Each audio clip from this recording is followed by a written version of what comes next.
D-Lo 404 Boxing. All right, man, let me touch on this Teofimo Lopez for a minute. You know, Teofimo Lopez has 3 of the belts in the 135-pound division. That's the WBA, the IBF, and has the WBO title. Teofimo Lopez was awarded that franchise distinction that was bestowed upon Vasil Lomachenko, but Devin Haney is the WBC champion. Teofimo Lopez came out recently, made a statement that, you know, he may be a few years away from fighting Devin Haney. If that holds true, and if he stands on that, then he won't get an opportunity to be undisputed unless someone else beats Devin Haney first, and then he's willing to fight that guy. But, you know, I'm going to be honest. I always have to look at these guys sideways who get one fight away from being undisputed and then suddenly lose interest in being undisputed for one reason or another. Because to me,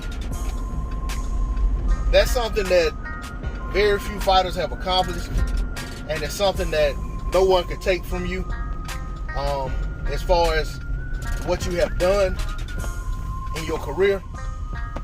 When I saw Triple G and Canelo both get like one bout away from undisputed and lose and suddenly decide that it wasn't worth it anymore, or that they didn't want that anymore, you know, I looked at those guys sideways.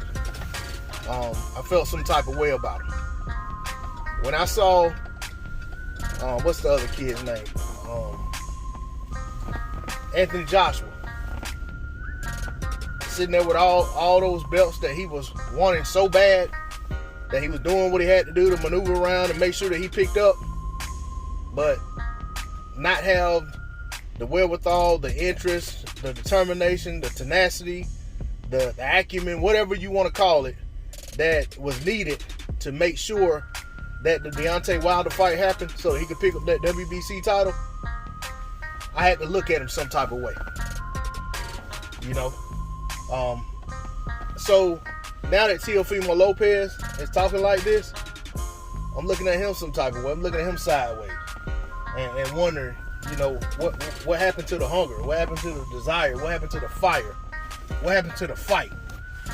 You know, that pushed you and excelled you to go after the other accomplishments that you made, but not push you to want to go after picking up one more title. It's hard for me to understand that, you know. But at the end of the day, we've been hearing for the longest, boxing is a business. So maybe for these guys, it doesn't make business sense for them to go for undisputed. And maybe these guys are putting business before legacy, you know. So I don't know. I personally don't like it, but it's their careers.